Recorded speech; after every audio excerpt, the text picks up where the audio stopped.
Olá pessoal, é um prazer estar aqui falando com vocês e eu venho aqui hoje em nome da Academia Nacional trazer uma palavra para o seu coração e também um posicionamento oficial da Academia Nacional para você, comandante, e para você também, explorador do rei. Nós estamos vivendo realmente um momento de crise, é uma crise real, é um problema real que o nosso país está passando. Essa semana eu vi um post bem interessante, esse post não era do nosso país, era de um dos países da ERLAC, onde estava falando assim, o explorador do rei ele é obediente. E eu achei bastante interessante que eles trataram essa questão de ser obediente ligado a esse problema que a gente está passando agora do coronavírus. E por causa disso eu vim conversar com você aqui sobre alguns pontos do nosso código e como nós poderemos usar o nosso código nesse momento difícil que nós estamos passando. Eu quero começar essa conversa falando com você a respeito de um ponto que ele não é o primeiro ponto que a gente tem no nosso código. Normalmente a gente começa com alerta, mas hoje eu quero começar com você com um ponto chamado corajoso. Eu anotei uma coisa interessante. Vou falar de corajoso, mas para falar de corajoso eu vou trazer uma palavrinha que eu fiz uma pesquisa. Para você entender, essa palavrinha é o pânico. Então, o pânico, lá no dicionário Aurélio, diz assim, que ele é um adjetivo do que causa terror e medo, que assusta e amedronta sem razões aparentes, que provoca susto, medo e sai do controle da razão.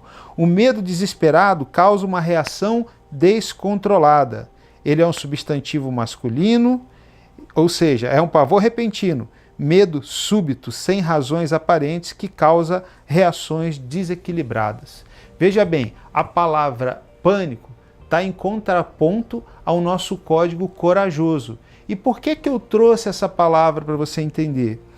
Porque, como eu disse lá no início, a gente está vivendo um problema real, um problema verdadeiro, um problema que está assolando todo mundo. Você vê, há 15 dias atrás, todos nós estávamos em casa, numa boa, a gente estava brincando, a gente estava fazendo nossas atividades, fazendo ativação e acampando. E de repente, de uma hora para outra, teve algo que nunca foi visto na história. Eu tenho 46 anos e nunca passei por isso. Nós estamos vivendo uma quarentena, todo mundo dentro de casa, todo mundo sem aula, todo mundo parado. Em alguns estados isso já está acontecendo, como é o caso aqui de Santa Catarina. Talvez no estado que você esteja, ainda não esteja nesse momento, mas logo você sabe que o comércio vai parar de funcionar, você vai parar de ter aula e vai ficar em casa também, porque esse é um momento diferente. Veja, quando eu falei para você de pânico, eu não estou dizendo que você não deve ser uma pessoa cuidadosa, que você não deve prestar atenção naquilo que as autoridades estão falando para você. Mas a pergunta que eu tenho para você é do que a gente verdadeiramente tem medo nessa situação agora do coronavírus. Do que você tem medo? Do que as pessoas têm medo? O que leva todos a ficarem desesperados? Eu vou te falar. É uma palavra que ninguém gosta de ouvir, é algo que ninguém gosta de falar, mas é uma verdade. Todo mundo tem medo da morte. É isso aí. Coronavírus está ligado a essa palavrinha por causa das muitas mortes que ocorreram na China e que estão ocorrendo na Itália.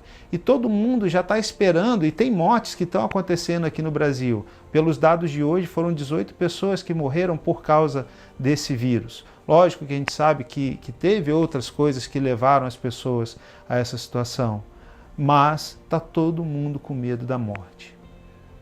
E eu preciso, meu caro explorador do rei, meu caro comandante, falar para você e conversar com você aonde está o seu medo. E para isso eu quero compartilhar com você um trechinho da palavra de Deus que está lá em 1 Coríntios, capítulo 15, do versículo 53 ao 58.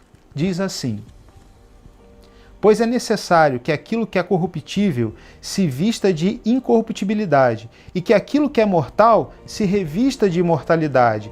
Quando, porém, o que é corruptível se vestir de incorruptibilidade, o que é mortal de imortalidade, então se cumprirá a palavra que está escrita: a morte foi destruída pela vitória. Aonde está, ó morte, a sua vitória? Aonde está, ó morte, o seu aguilhão? O aguilhão da morte é o pecado, e a força do pecado é a lei. Mas graças a Deus que nos dá a vitória por meio do nosso Senhor Jesus Cristo. Portanto, meus amados irmãos, mantenham-se firmes e que nada os abale. Sejam sempre dedicados à obra do Senhor, pois vocês sabem que no Senhor o trabalho de vocês não será inútil. Meu querido, Paulo estava nessa carta falando com a igreja de Corinto sobre outros assuntos, mas esse tópico é pertinente para eu tratar com você da onde você está colocando a sua confiança ou daquilo que você tem medo. Será que você tem medo de algo que já foi derrotado por Jesus na cruz? Será que em todo momento você fala assim, eu estou salvo, eu creio na minha salvação, e nesse momento que você está salvo, você coloca a sua confiança onde? Num pequeno vírus que você não enxerga? Ou você bota a sua confiança em Deus? Novamente te digo, não estou querendo dizer para você não acreditar que esse vírus te faz mal, mas eu estou querendo dizer para você, seja corajoso, tenha bom ânimo, isso vai passar. Você vai passar por isso. Também não estou dizendo que não haverão consequências graves para outras pessoas. Sim, haverão consequências graves, mas nós temos que ser corajosos para passar por isso. Nós temos que ser corajosos para ajudar as nossas famílias a passar por esse momento. Explorador do Rei, você foi chamado para explorar o mundo, resgatando as pessoas da mão do diabo. Para isso você tem que ser corajoso. Agora, nós estamos passando por um momento de crise e é nesse momento que a sua coragem vai se mostrar. Seja corajoso, seja forte, faça um apoio para sua família, seja uma criança que os seus pais olhem para você e sintam a força dentro de você. Comandante, você é um espelho para suas crianças, seja forte, tenha bom ânimo, siga em frente. Esse é o nosso recado para você. E agora eu quero te dizer uma coisa, existem mais pontos que estão no nosso código, que também serve para esse momento. E eu quero compartilhar esses pontos com vocês. Lembra que eu falei para você que o nosso código serve para comprar um carro?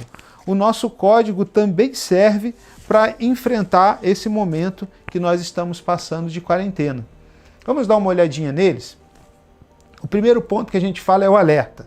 Então, fique alerta, fique atento às notícias e aos sintomas, observe os detalhes, veja onde pode ser útil em sua casa, antecipe os problemas, não caia em falsas notícias que podem te levar ao pânico. Seja alerta, limpo, lave as suas mãos constantemente, tome banho regularmente, ajude seus pais a manter a sua casa limpa, arrume o seu quarto, abra a janela do seu quarto para que o sol entre. Cuide dos seus pensamentos e das suas palavras. Lembre-se, a sua boca fala daquilo que o coração está. É isso aí. Seja honesto. Seja verdadeiro com seus pais. Não minta. Estude de verdade nesse período que você está em casa. As escolas estão achando meios, fazendo videoaula, e mesmo que a sua escola não esteja fazendo videoaula, você sabe a matéria e pode estudar. Então seja honesto com você mesmo e estude. Ah, mais uma coisa, em casa nesse tempo você vai jogar com a sua mãe, com seu pai e com seus irmãos. Então vale aqui uma coisa, não minta e não roube. O jogo fica mais divertido dessa maneira, viu? Corajoso, já falamos desse ponto. Não tenha medo, confie em Deus, mas esteja alerta. Leal, lembre-se de seguir as recomendações médicas. Preserve a sua vida e a saúde na sua casa e na casa das outras pessoas. Quando você se cuida, você está cuidando dos outros. Muito cuidado. A sua lealdade é para com você e para com seu próximo. Cortês. Ajude seus pais em tudo. Limpe, tire o lixo, lave a louça, não espera ninguém mandar você fazer alguma coisa. Seja proativo. Viu alguma coisa, vá lá e sirva com amor. Comandante, e para você também vale o cortês. Nós temos aqui alguns exemplos que já estão acontecendo, e você pode olhar nas redes sociais, nós já temos comandantes que se voluntariam e também destacamentos que estão se voluntariando a ajudar idosos nas compras. Eu incentivo você a fazer isso, comandante. Você é um modelo para suas crianças. Aproveite esse tempo e seja voluntário. se voluntarie a ajudar um idoso que não deve sair de casa para você ir lá e fazer as compras de remédios, de alimentos e do que ele necessita. Lembra que você preservando ele em casa, você também está preservando a sua família. É isso aí, vamos cuidar do pessoal do grupo de risco. E espiritual. Nesse ponto, eu estou muito feliz com alguns destacamentos que saíram na frente, com algumas patrulhas que saíram na frente. Eu vejo que alguns auxiliares de capelão estão orando com as suas patrulhas diariamente para que esse momento passe. Eu vejo que alguns destacamentos estão se movimentando em oração. Eu vejo que algumas igrejas estão se mobilizando. E eu aproveito para chamar você, explorador do rei, para que você também entre numa campanha de oração para mover a mão de Deus contra esse inimigo que a gente não enxerga, que é esse vírus. Isso vai passar, mas a sua oração tem poder. A sua oração, Sabe qual é o poder da sua oração? É o poder da intimidade. Quando você ora, você tem intimidade com Deus. E essa intimidade faz com que Deus olhe para você com graça e com favor. Ore sempre, ore com seus pais, ore com a sua patrulha. Meus queridos exploradores, nesse momento de quarentena, viva o nosso código, mas principalmente se lembre da nossa regra de ouro. Tratem as outras pessoas da mesma maneira que você gostaria de ser tratado por ela. Obrigado por você ser um explorador do rei. Mantenha o contato com a sua patrulha, mantenha o contato com seus comandantes. Nós acreditamos em vocês e lembre-se, nós estamos sempre preparados.